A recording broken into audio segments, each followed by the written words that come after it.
Hi friends, IGNOU യൂണിവേഴ്സിറ്റിയുടെ MEG 4 June 2012 question പേപ്പറാണ് ഇന്ന് നമ്മൾ ഡിസ്കസ് ചെയ്ത് പഠിക്കാൻ പോകുന്നത്. ജൂൺ 2010 നമ്മൾ ഓൾറെഡി അപ്ലോഡ് ചെയ്തിട്ടുണ്ട്. അപ്പോൾ അത് കാണാത്തവർക്ക് ആ വീഡിയോ കാണാം. ഞാൻ ഡിസ്ക്രിപ്ഷൻ ബോക്സിൽ ലിങ്ക് കൊടുക്കാം, അല്ലെങ്കിൽ പ്ലേലിസ്റ്റിൽ നിന്ന് നിങ്ങൾക്ക് കളക്ട് ചെയ്യാവുന്നതാണ്. Okay, so let's begin. Write short notes on any two of the following: competence and performance, dialect and register, cardinal vowels, pigeons and creoles. ഈ 4 ഓപ്ഷൻസ് ഉണ്ട്. ഇതിലേതെങ്കിലും 2 നിങ്ങൾക്ക് എക്സാമിന് എഴുതിയാൽ മതി. ഇതായിരിക്കില്ല ക്വസ്റ്റ്യൻ പേപ്പർ. അതുകൊണ്ട് തന്നെ 4 നമുക്ക് പഠിക്കാം, കാരണം ഏതായിരിക്കും വരിക എന്ന് നമുക്കറിയില്ലല്ലോ.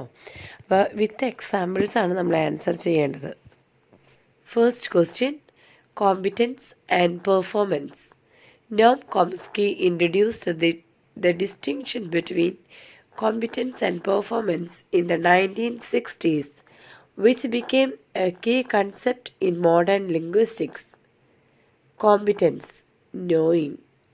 Competence refers to a speaker's internal and subconscious knowledge of a language. It includes knowledge of grammar, vocabulary, and sentence structure. This knowledge is mental and idealized, enabling a speaker to produce and understand an infinite number of sentences.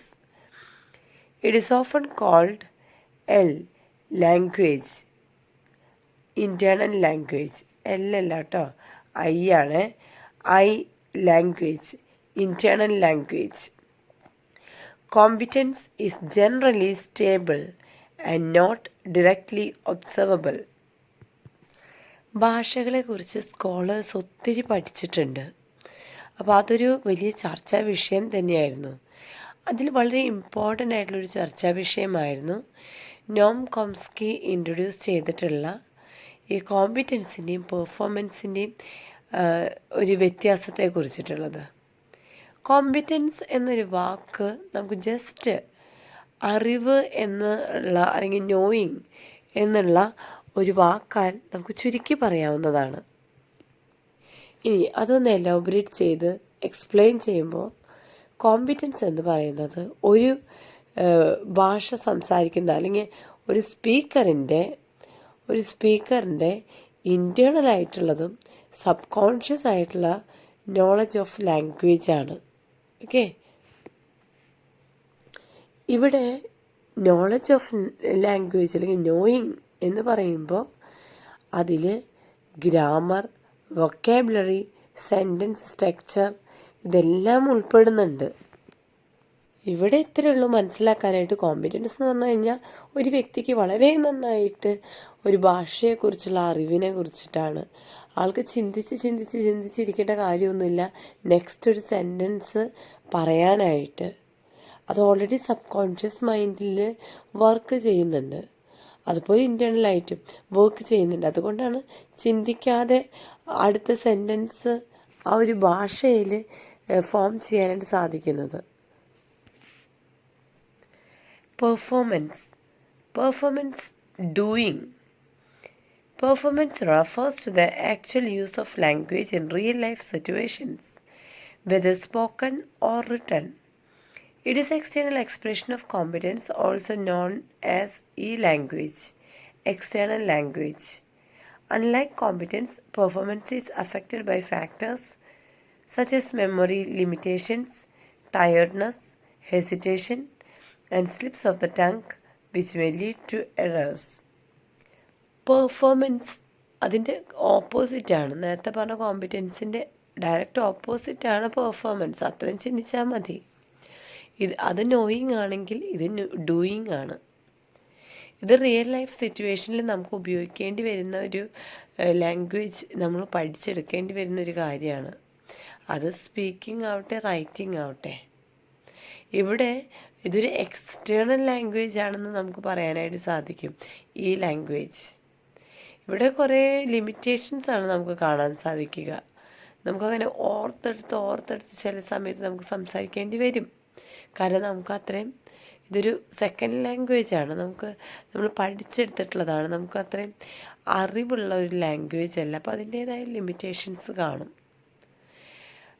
ഈ പറഞ്ഞോണം slips of the tongue എന്നൊക്കെ പറയുന്നത് എന്താ പറയുക, നമുക്ക് തെറ്റുകൾ വരില്ലേ സംസാരിക്കുമ്പോൾ, ആ കാര്യങ്ങളാണ് സ്ലിപ്സ് ഓഫ് ദ ടങ് ആയിട്ട് വരുന്നത്. കാരണം നമ്മുടെ അറിവിൻ്റെ ഒരു കുറവ് തന്നെയാണ് ഇവിടെ കാണിക്കുക.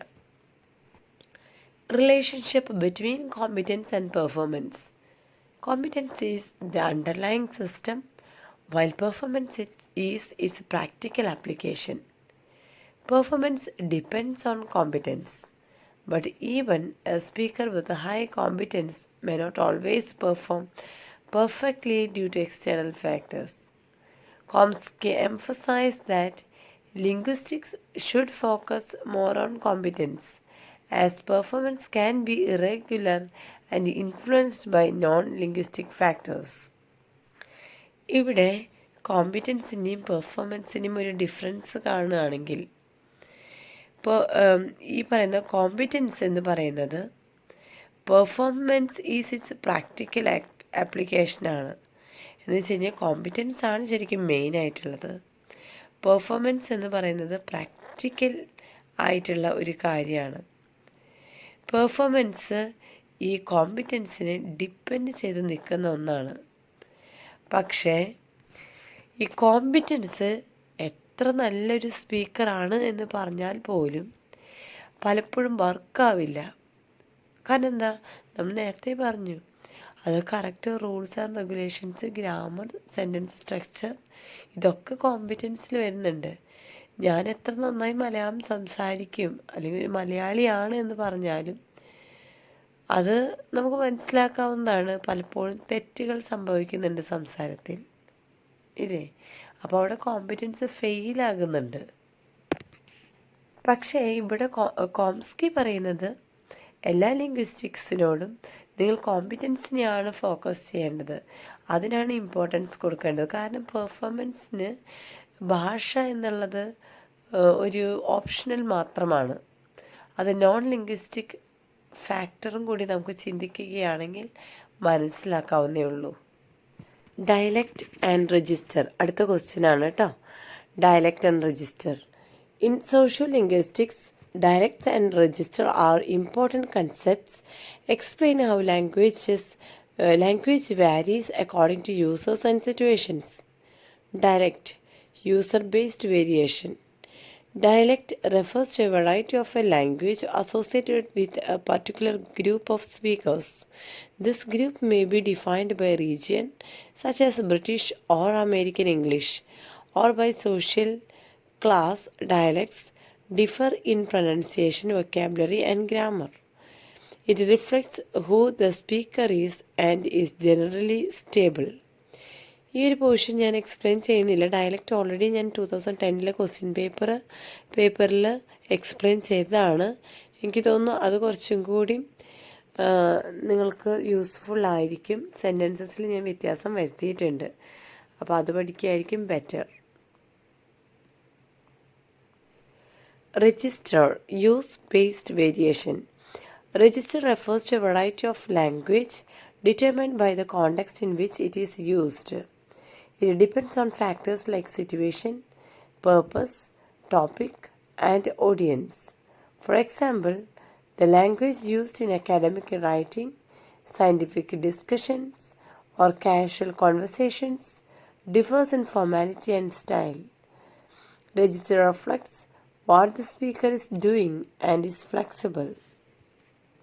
ഇവിടെ രജിസ്റ്റർ എന്ന് പറയുന്നത് ഒരു ലാംഗ്വേജ് അല്ല, കുറച്ച് അധികം ലാംഗ്വേജസ് അല്ലെങ്കിൽ ഒന്നിലധികം ലാംഗ്വേജ് യൂസ് ചെയ്യുന്നതാണ്.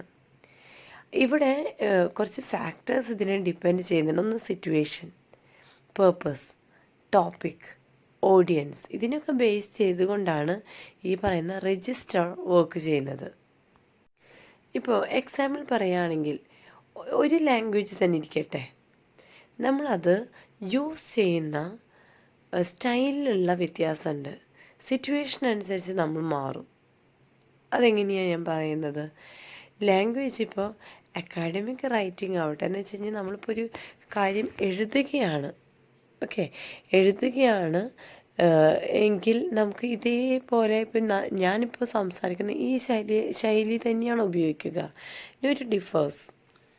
ഒരു സയൻറ്റിഫിക് ഡിസ്കഷൻ വെച്ചിട്ടുണ്ട്, അല്ലെങ്കിൽ എന്തെങ്കിലും ഒരു ഡിസ്കഷൻ ആകട്ടെ, ആ ഒരു ഡിസ്കഷനിൽ ഒരു ടോപ്പിക് കൊണ്ടുവരുമ്പോൾ അതിനെക്കുറിച്ച് നമ്മൾ സംസാരിക്കുന്നത് നമ്മളെ ലാംഗ്വേജിൽ ചെറിയ വ്യത്യാസം ഉണ്ടായിരിക്കും, ഇല്ലേ? ഇപ്പോൾ ഒരു കാഷ്വൽ കോൺവെർസേഷൻ ആണെങ്കിലും നമ്മൾ വീട്ടിൽ സംസാരിക്കുകയാണെങ്കിൽ നമുക്ക് ആ ഒരു രീതിയിൽ വേറെയും വ്യത്യാസമുണ്ട്. അപ്പോൾ നമുക്കിവിടെ ഒരു ഫോർമാലിറ്റിയാണ് ശരിക്കും പറഞ്ഞു കഴിഞ്ഞാൽ നമ്മുടെ സംസാരത്തിൽ നമ്മൾ കൊണ്ടുവരുന്നത്, ആ സ്റ്റൈലിലുള്ളൊരു മാറ്റമാണ്. അപ്പോൾ ഇവിടെ രജിസ്റ്റർ എന്ന് പറയുന്നത് ഒരു സ്പീക്കർ അദ്ദേഹത്തിൻ്റെ ഡൂയിങ്ങിനെയാണ് ആശ്രയിച്ചിരിക്കുന്നത്. പിന്നെ വളരെ ഫ്ലെക്സിബിൾ ആണ് താനും. Difference and relationship. Dialect is relatively fixed and linked to the speaker's identity, whereas register is fluid and changes according to context. Both concepts show that English is not a single uniform system, but a collection of diverse and context-dependent varieties. Dialect എന്ന് പറയുന്നത് ഒരു വ്യക്തി ഏതൊരു റീജിയണിൽ പോയാലും വ്യത്യസ്ത രീതിയിൽ സംസാരിക്കുന്നതാണ്. എന്നുവെച്ചാൽ ഒരേ ലാംഗ്വേജ് പല റീജിയണിൽ പല രീതിയിലാണ് സംസാരിക്കുന്നത്, അതാണ് dialect.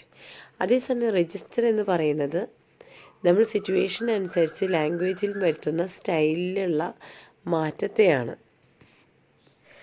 Next question, cardinal vowels.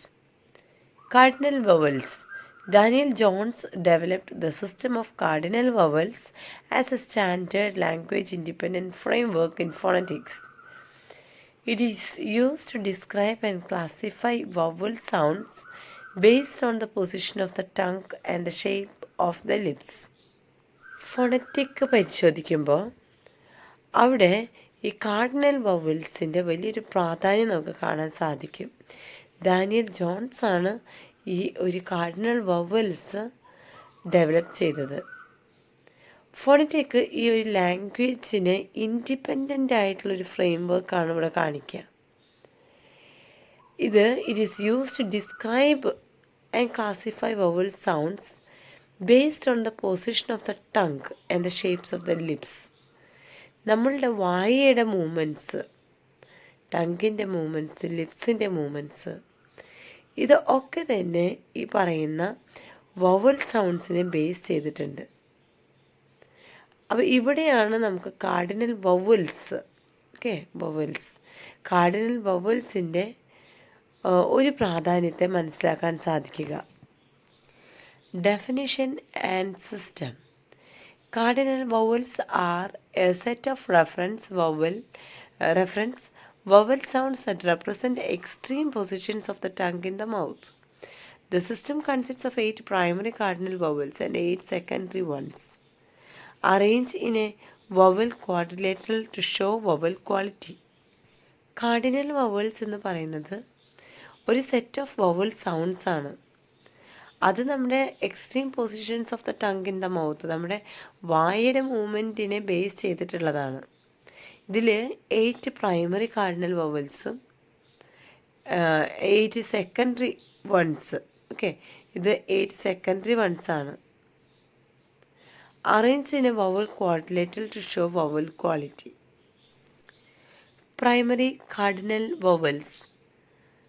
First one, close front unrounded, close mid front unrounded, open mid front unrounded, open front unrounded, open back unrounded, open mid back unrounded, close mid back rounded, close back rounded. Key parameters ഇതൊക്കെ നമുക്ക് കാണാതെ ഒന്ന് പഠിക്കാനുള്ളതാണ് കേട്ടോ. Tongue height, close mid, open. Tongue position, front, central, back. Lip rounding, rounded or unrounded. Application. The cardinal vowel system is used as a reference to describe vowels in any language. These vowels themselves do not belong to any specific language but serve as fixed position for comparison. ഇത് മനസ്സിലായില്ലേ? ഈ vowels എന്ന് പറയുന്നത് ഇതൊന്നും ഒരു specific ആയിട്ടൊരു ലാംഗ്വേജിൽ fix ചെയ്തിട്ടുള്ള കാര്യങ്ങളല്ല, പക്ഷേ ഇതൊരു ഫിക്സ്ഡ് പോയിൻറ്റ്സ് ഫോർ കമ്പാരിസൺ ആണ്. Relation to English vowels. English vowel sounds are not exactly the same as cardinal vowels, but are described in relation to them. For example, English vowels like I and U are close to cardinal I and U. The system also helps in understanding diphthongs by identifying their starting and ending vowel positions. Pidgins and Creoles. ഇത് ഞാൻ explain ചെയ്യുന്നില്ല. ഇത് June 2010 question പേപ്പറിൽ already uploaded ആണ്. അപ്പോൾ അതിൽ നിന്നും എടുത്ത് നിങ്ങൾക്ക് പഠിക്കാവുന്നതാണ് കേട്ടോ. വീഡിയോ ഉപകാരപ്പെട്ടെങ്കിൽ സബ്സ്ക്രൈബ് ചെയ്യാത്തവർ സബ്സ്ക്രൈബ് ചെയ്യണേ. അതുപോലെ തന്നെ വീഡിയോ ഇഷ്ടമായെങ്കിൽ ലൈക്ക് ചെയ്യാനും മറക്കരുത്. എന്തെങ്കിലും ഡൗട്ട്സ് ഉണ്ടെങ്കിൽ കമൻറ്റ് ബോക്സിൽ കമൻറ്റ് ചെയ്യാവുന്നതാണ്. Okay, so thank you for watching the video. We'll meet you with the next video. By then, take care and goodbye.